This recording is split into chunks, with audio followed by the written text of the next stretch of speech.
Assalamualaikum warahmatullahi wabarakatuh.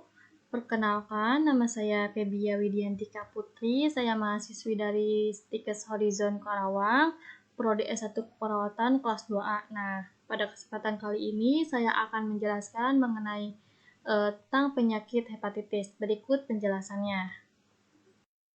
Nah, kemudian ada definisi yaitu hepatitis adalah istilah umum yang berarti radang hati, hepa yang berarti kaitannya dengan hati, sementara itis yang berarti radang, seperti di artritis, dermatitis, dan pankreatitis. Nah, hepatitis adalah inflamasi akut hepar, di mana dapat disebabkan oleh bakteri atau cedera toksik. Nah, toksik itu merupakan di mana kondisi organ hati mengalami peradangan akibat paparan zat beracun, misalnya alkohol, obat-obatan, bahan-bahan kimia, atau suplemen gizi. Nah, tetapi hepatitis virus yang penting yang sering dilihat. Nah, hepatitis adalah peradangan pada sel hati. Virus merupakan penyebab hepatitis yang paling sering, terutama virus hepatitis A, B, C, D, dan E. Nah, pada umumnya, penderita hepatitis A dan E dapat sembuh. Namun sebaliknya, pada hepatitis B dan C dapat menjadi kronik. Nah, pada virus hepatitis D hanya dapat menyerang penderita yang telah terinfeksi virus hepatitis B dan dapat memperoleh keadaan penderita. Nah, kemudian di sini ada patofisiologi pada hepatitis. Nah, di mana inflamasi yang menyebar pada hepar atau hepatitis dapat disebabkan oleh infeksi virus dan oleh reaksi toksik terhadap obat-obatan dan bahan-bahan kimia. Nah, kemudian, virus atau bakteri yang menginfeksi akan masuk ke aliran darah dan terbawa sampai ke hati. Nah, disinilah agen infeksi akan menetap dan mengakibatkan peradangan dan terjadi kerusakan pada sel-sel hati. Nah, akibat kerusakan ini, maka akan terjadilah penurunan penyerapan dan konjugasi bilirubin sehingga terjadi disfungsi hepatosit dan mengakibatkan iterik. Nah, peradangan ini akan mengakibatkan peningkatan suhu tubuh sehingga timbul gejala tidak nafsu makan atau anoreksia. Ini anoreksia. Nah, unit fungsional dasar dari hepar disebut lobul dan unit ini unik karena memiliki suplai darah sendiri. Seiring dengan berkembangnya inflamasi pada hepar, pola normal pada hepar akan terganggu. Gangguan terhadap suplai darah normal pada sel-sel hepar ini akan menyebabkan nekrosis dan kerusakan sel-sel hepar. Nah, kemudian timbulnya ikterus karena kerusakan sel parenkim hati. Nah, walaupun jumlah bilirubinnya yang belum mengalami konjugasi masuk ke dalam hati tetap normal, tapi karena adanya kerusakan sel hati dan duktuli empedu intrahepatik, maka akan terjadi kesukaran pengangkutan bilirubin tersebut di dalam hati. Nah, selain itu juga akan terjadi kesulitan dalam hal konjugasi.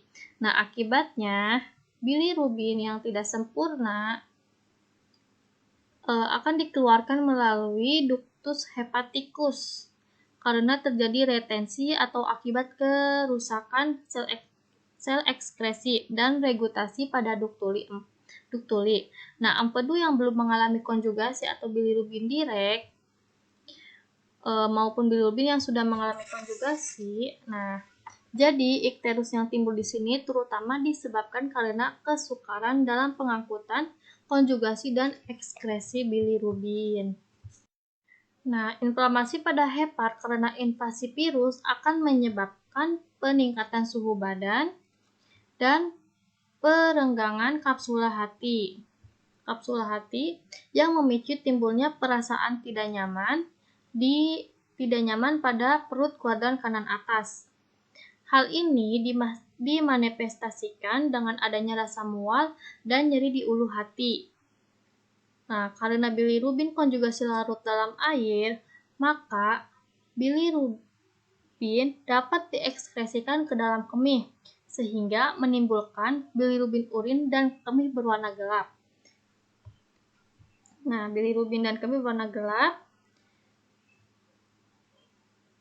dan peningkatan kadar bilirubin terkonjugasi dapat disertai dengan peningkatan garam-garam empedu dalam darah yang akan menimbulkan gatal-gatal pada ikterus.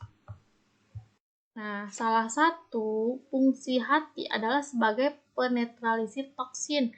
Nah, jika toksin yang masuknya berlebihan atau tubuh mempunyai respon hipersensitivitas, maka hal ini akan merusak hati sendiri dengan berkurangnya fungsinya sebagai kelenjar terbesar sebagai penetral racun. Nah, aktivitas yang berlebihan yang memerlukan energi secara cepat dapat menghasilkan H2O2 yang berdampak pada keracunan secara lambat dan juga merupakan hepatitis non virus. Nah, H2O2 juga dihasilkan melalui pemasukan alkohol yang banyak dalam waktu yang relatif lama.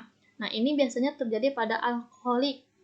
Nah, peradangan yang terjadi akan mengakibatkan hiperpermeabilitas, sehingga terjadi pembesaran hati, dan hal ini dapat diketahui dengan meraba atau palpasi hati. Nah, nyeri tekan dapat terjadi pada saat gejala ikterik mulai nampak.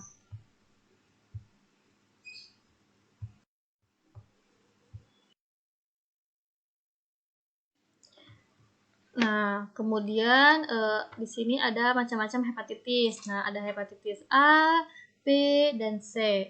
Nah, di mana hepatitis A disebabkan oleh virus hepatitis A. Nah, virus hepatitis A menular melalui makanan atau minuman yang tercemar kotoran atau tinja dari seseorang yang terinfeksi masuk ke mulut orang lain. Nah, sedangkan hepatitis B yaitu disebabkan oleh virus hepatitis B. Nah, virus hepatitis B adalah virus non-sitopatik yang berarti virus tersebut tidak menyebabkan kerusakan langsung pada sel hati. Sebaliknya, reaksi yang bersifat menyerang oleh sistem kekebalan tubuh yang biasanya menyebabkan radang dan kerusakan pada hati. Nah, hepatitis C yaitu disebabkan oleh virus hepatitis C. Nah, virus ini dapat mengakibatkan infeksi seumur hidup, mengakibatkan sirosis hati, kanker hati, kegagalan hati, dan bahkan kematian. Nah, selanjutnya ada hepatitis D dan hepatitis E. Hepatitis D hanya merupakan resiko untuk mereka yang mempunyai antigen permukaan hepatitis B positif. Nah, hepatitis D akan dicurigai ketika pasien sakit akut dengan gejala baru atau berulang dan sebelumnya telah mengalami hepatitis B atau sebagai carrier hepatitis B.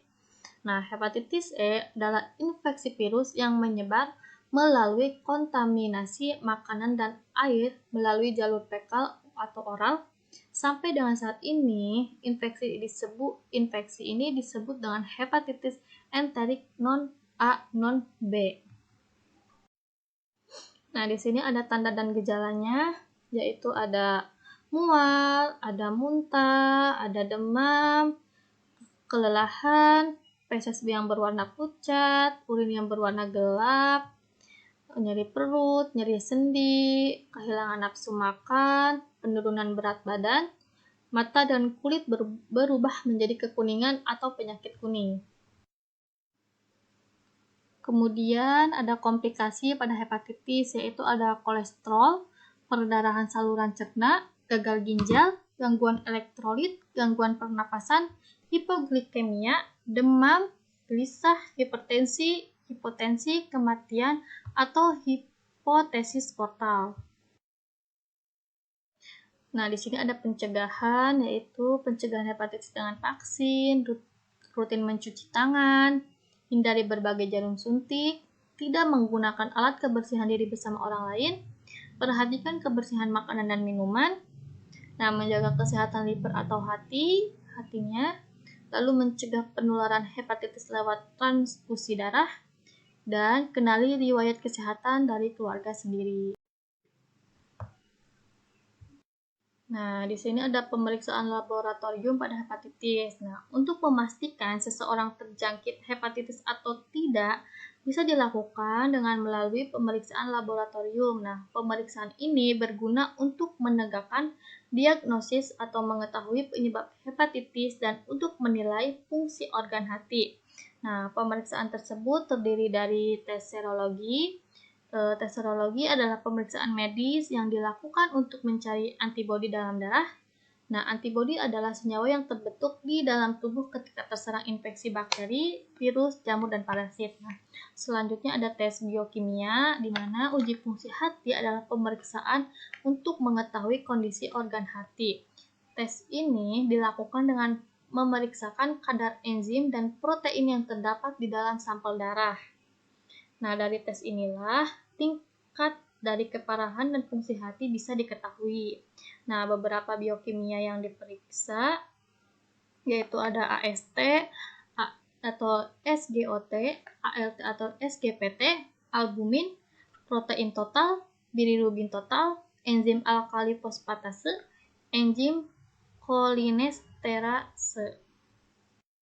Selanjutnya, pada hepatitis A, B, D, dan C adalah hepatitis yang banyak ditemui hampir di setiap kasus. Nah, sehingga kita bisa banyak disediakan layanan laboratorium agar bisa mengetahui hepatitis ini.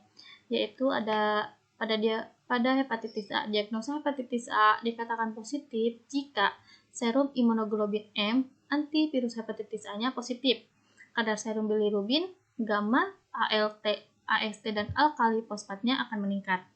Nah, pada diagnosa hepatitis B akan dikatakan positif jika HBsAg, HbEAg, dan HBCG semuanya itu positif. Nah, jika HBCG-nya positif, artinya virus hepatitis B sedang aktif atau sedang membelah diri.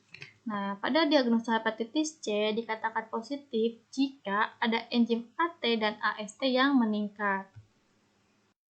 Nah, di sini ada beberapa diagnosa yang mungkin muncul pada hepatitis, yaitu ada nyeri akut berhubungan dengan agen pencedera fisiologis, misalnya inflamasi, hipertermia berhubungan dengan proses penyakit, misalkan infeksi, defisit nutrisi berhubungan dengan faktor psikologis, misalkan keengganan untuk makan, intoleransi aktivitas berhubungan dengan kelemahan.